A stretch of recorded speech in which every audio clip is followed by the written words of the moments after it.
Do we finally have an aggressive general manager? Do we finally have a GM that goes and does what it takes to get the player that he actually wants? Do we finally have a general manager that's aggressive when it comes to targeting players in the draft and moving up? Man, we might.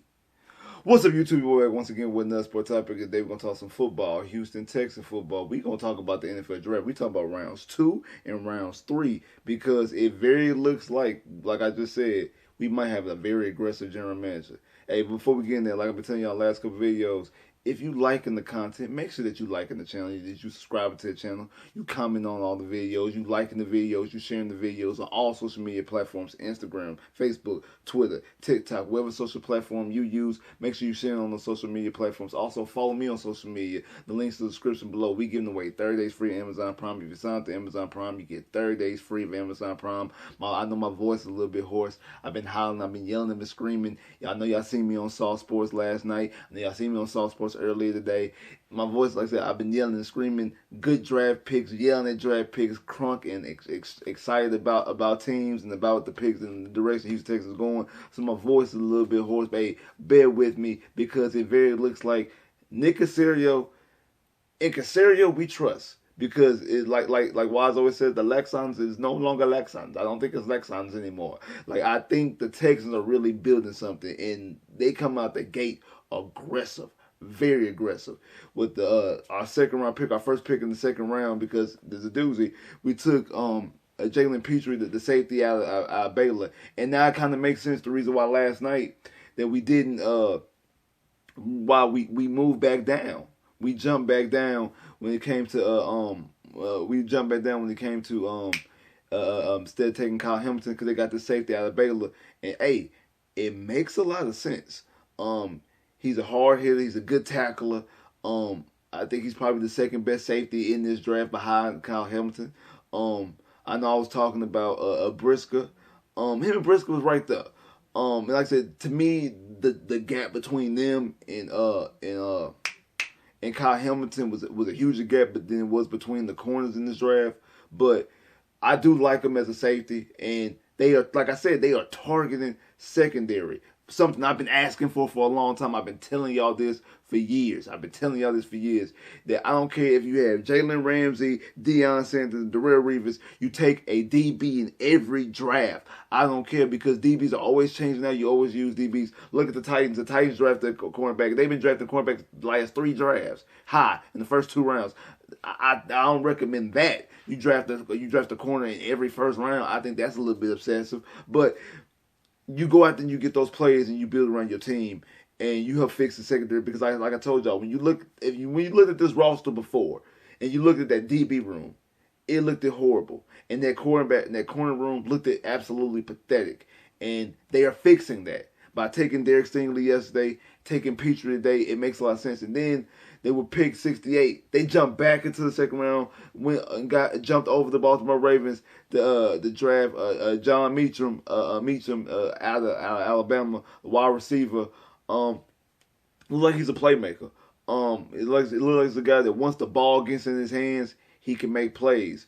I know he tore his ACL at the end of last year, but the reports always say he's going to be back. And you get you a weapon for Davis Mills, or whoever the future quarterback is. Who knows? If they might be laying the ground, I feel like they might be possibly laying the groundwork for Bryce Young. Remember, they went to the pro day, watched Meacham play, and they came away. And the reports are they said they were very, very impressed when it came to Bryce Young. So keep your eyes on that.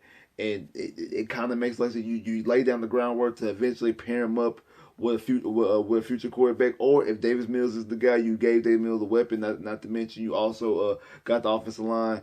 I would have wanted Breece Hall. But Breece Hall was already off the board, and so was Kenneth Walker by that pick. So I wanted Breece Hall earlier on, but hey, it is what it is. They got them a good offensive weapon. I think personally, I think they actually got somebody who can actually help them.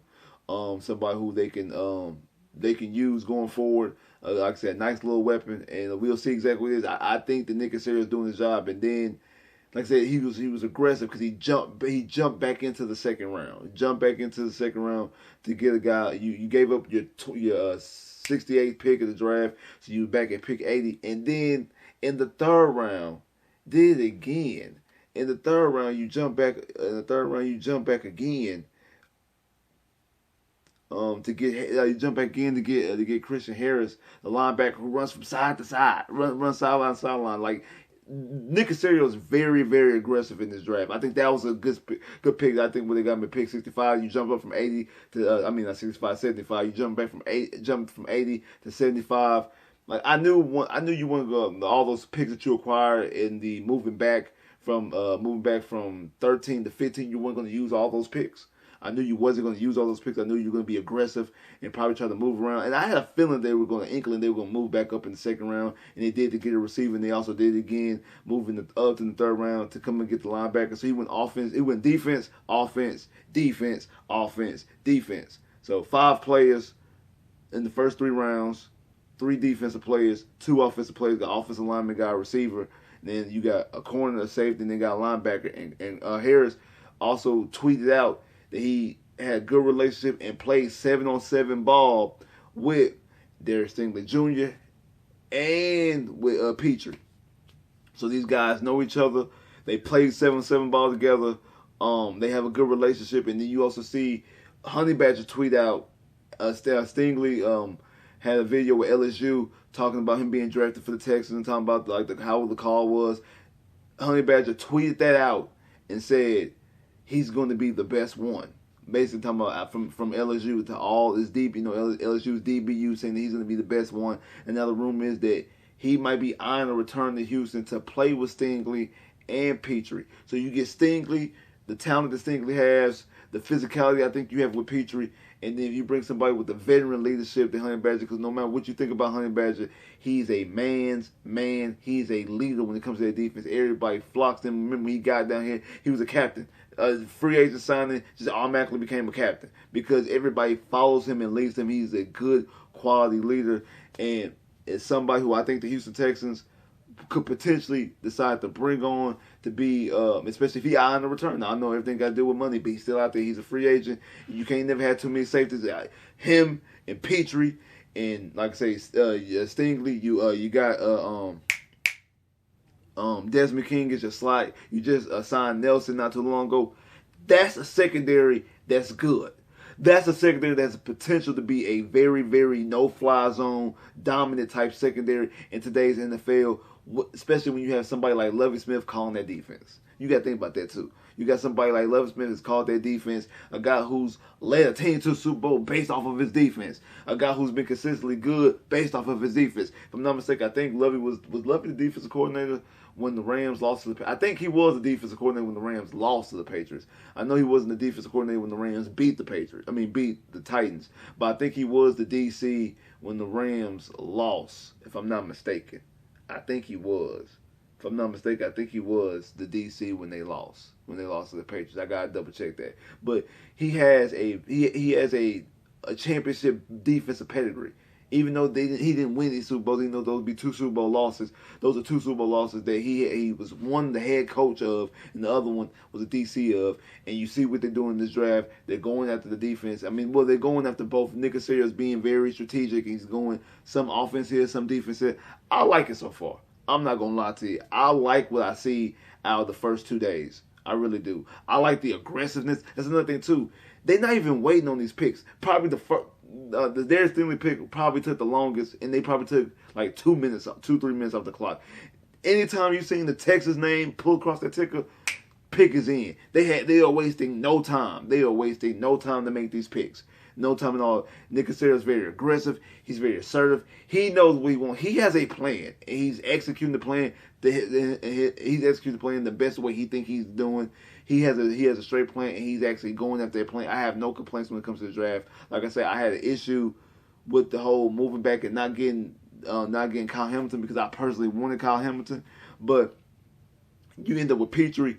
I'm cool with the Meacham pick. I have no issues with that. I've actually been here in the Texas room in the Meacham for a while, so that doesn't bother me at all. I think you got great value in getting Harris from Alabama. We've done good with Alabama linebackers before. Last time we got one, it was in the second round. He was Defensive Rookie of the Year in D'Amico Ryans. So I have no problem with that. These guys and also the guys know each other. That you drafted, the three guys you drafted on defense know each other. Nick Caserio has a plan. He's being very aggressive. I like the aggressiveness. Something I've been asking for in Clinton because that's one thing I didn't like with Brian Gaines. He seemed very just let the draft fall to him and just do whatever. He wasn't being aggressive. Even the year that the first year, he ain't had no first round picks. Had to wait till the third round pick like Nick Caserio did. This year, like Brian Gaines had in the Tyus, I think it was the Tyus Howard draft, he didn't do that. He wasn't aggressive. He allowed things to happen, and you end up with the draft you have. And I think the only player you have left on that draft is Max Sharpen and Tyus Howard because I mean you still think you still technically got Lonnie. I think Lonnie's going to be gone eventually. And then you got rid of Kyle Waring, like so not going to last, not going to last at all. Nick Caserio is doing the complete opposite. Nick Caserio is being very, very aggressive, and I like what I'm seeing. I like the way he's attacking the draft. I like his picks so far, and we're gonna see exactly what he's gonna do in day 3, in the 4th and the 5th round. I mean, we got the second pick of the 4th round. We're gonna see exactly what we're gonna do in that. But I like what I'm seeing so far. I have no complaints so far. I think he's doing a good job. Like I say, no longer Lexans. Hopefully, no longer Lexans. I like what I'm seeing so far, and I think he's doing a great job in the draft. And like I said, I like the fact that he's being aggressive. I really do. I like the fact that he's being aggressive, and I think he's getting some good quality guys to help this team out. Like, subscribe if you haven't, comment below if you haven't, click that bell, get more videos. I holla.